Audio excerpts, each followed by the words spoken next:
Yo, what's going on, guys? Crispy Flakes here. So before we get going on today's video and the topic, I just gotta say real quick here, I do not like the name Crypto.com Arena. Like when I saw that news that Staples Center was getting switched to that, a little bit of me threw up inside my mouth, man. Like, cause okay, like Staples are not necessarily very exciting. In going to Staples, like I got my office chair there.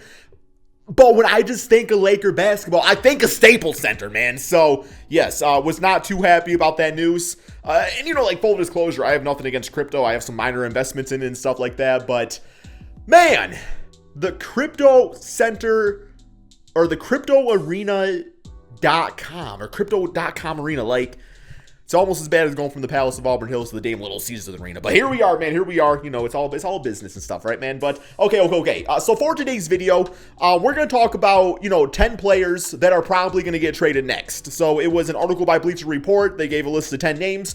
I'm going to go through all 10 of those names and tell you guys my opinion on those players and, like what team I think could use them. Because we are at the point in the season where it's like, okay, like, there are certain guys that are just out of the rotation or just don't fit, or, maybe they were signed at one point to be something bigger than what they really could be. Roles change all the time, right, man? So, yes, we're going to go on that.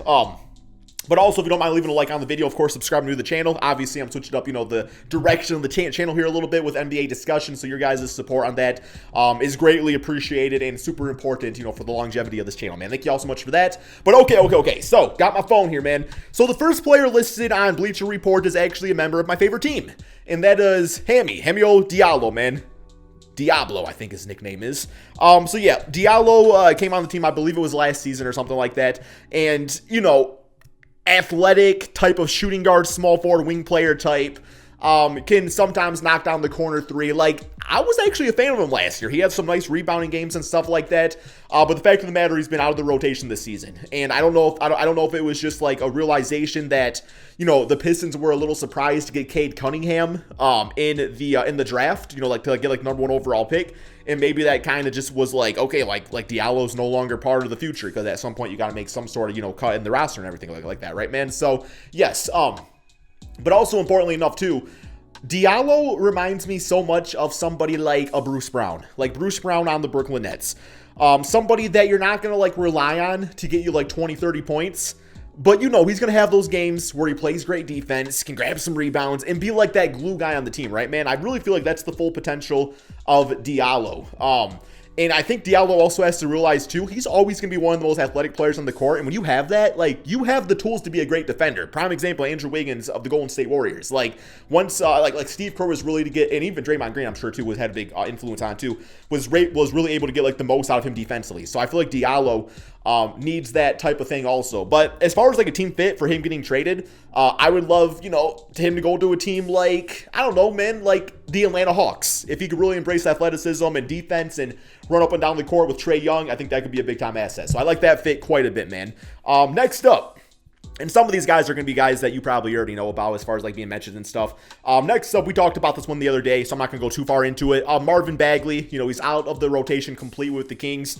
There's just no fixing that relationship. Two teams come to mind. One of them being, the Chicago Bulls. There was talks about him going over to the Bulls because obviously P. Will's out for the season. So that just gives him another big body out there. Could come off the bench, play the starting power forward spot, whatever you really need him to do. So that's a good fit. And also I like him on my Detroit Pistons, which was another trade rumor, the rumor we talked about the other day. So go check out that video, man. It was like 3-4 days ago. So if you want to hear more about Marvin Bagley on the Detroit Pistons. Okay, next up, man. Next up, we do have Eric Gordon of the Houston Rockets. So, Eric Gordon is like just the very last little bit there from the James Harden era. And, man, like, he's not a good fit for like a rebuild or anything like that. You want him going to a championship contending team, a team that could use his offense, use him either as a 6-man or a starter based off the circumstance. As far as the fit that I really like, I think he would be really nice for a team like the Milwaukee Bucks. The Milwaukee Bucks have had a ton of injury issues this year. He's somebody that can come in, be professional, and start, any amount of games you need him to. Him with Drew Holiday in the backcourt could be kind of interesting, but also once everybody's healthy, he's a guy that could be the 6-man off your bench. He can play multiple positions, man. So I love Eric Gordon on the Milwaukee Bucks, just to give him a little bit of an extra scoring boost that I think they could definitely use at times. And with when you have a team filled with players that just came off of doing the Olympics, winning a championship, all the grit and grind of what took to do that, and the injuries that arise with doing that, it's good to get motivated players in there. And Eric Gordon, I'm sure, is motivated at this point in his career to win a championship ring, man. So, yeah. Now, as far as like what actual trade gets that done, I don't know exactly, man. It'd probably be some with draft picks and salary. And I know they were looking to trade Dante DiVincenzo, last year. But obviously, they didn't end up doing that. So, something like that might get it done. But, yeah, man. Next up, we do have Terrence Ross of the Orlando Magic. This dude has been one of the best bench players throughout his entire NBA career. Obviously, that type of, six-man talent is extremely vital for any championship team. For a rebuild team, I mean, it's a chance to put up numbers, man, right? It's a chance to put up numbers.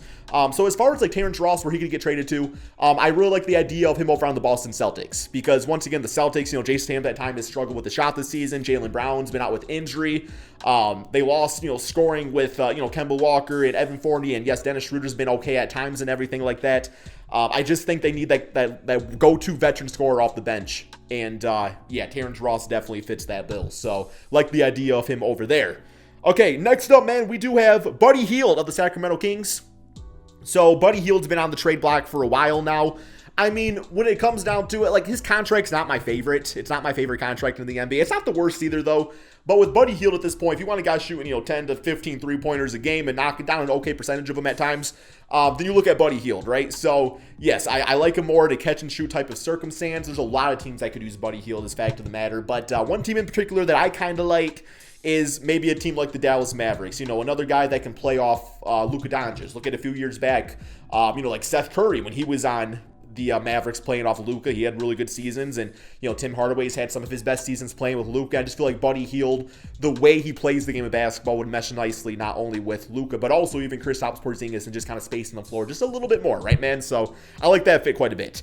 Okay, next up we do have kind of a lower tier name here. I don't want to say lower tier, but we have Derrick Favors of the OKC Thunder. So yeah, Derrick Favors at this point in his career, he is who he is. He's like a 6'11", 7 foot. I think he's about 6'10", man. Center that's going to grab rebounds and clean up the inside, play a little bit of defense, right, man? So what type of team could use that?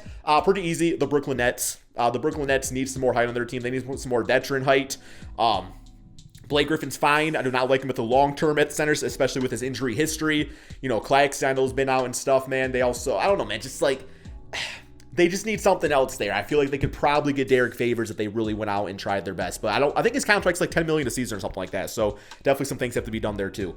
Next up, we do have Thaddeus Young of the San Antonio Spurs. So yeah, he was on the team and just like, it was, I don't know, man, the Spurs made some weird choices in the offseason. They made some really weird choices just because, like, they got rid of, like, LaMarcus Aldridge, Rudy Gay, DeMar DeRozan, obviously, and they went more into, like, this youth type of thing. But then they got, like, Dougie McBuckets and Thaddeus, and, like, I understand, like, the value of having some veterans on your team, but also sometimes it doesn't make sense either. I like Thaddeus back over on the Chicago Bulls. I think instantly, he could fill in for Patrick Williams. Now, Thaddeus, not a great three-point shooter. It seems like it's situational based off the season, but he knows the offense. Can play the 4 spot, can play the 3 spot. I mean, if you want to use him off the bench still, that's fine, but I love him going back to Chicago Bulls. I hope they make that move before the NBA trade deadline. It just makes sense for both sides. So, yeah.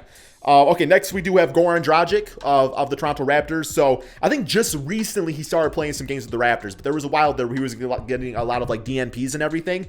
Once again, a veteran point guard that knows how to come up in big moments or anything like that.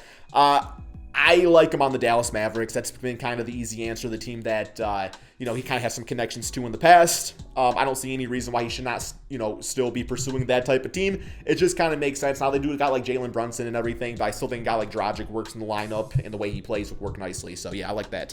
Okay, next up, we do have Malik Beasley of the Timberwolves. So I went through quite a few different teams in my mind here, like deciding like where he should go to.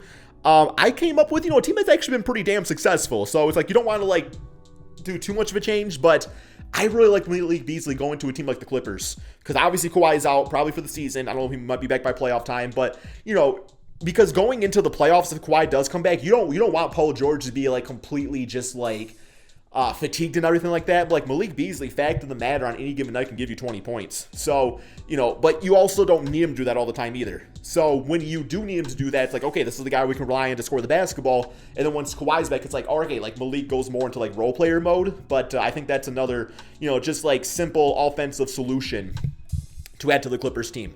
And then finally, the last player listed here, we're not going to talk too much about because I'm so sick of talking about this player, but he's listed, obviously Ben Simmons, man. So yeah, Ben Simmons, as far as the fit that I like him on, I want to see him go to Portland.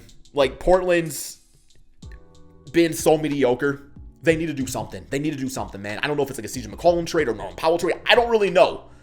But they got to do something else. It ain't going to be for Damian Lillard. That's not happening, man. But I know Damian was so interested in playing with Draymond Green, and just like the style that Draymond Green plays, you know, obviously Ben Simmons, I would say overall is the better player.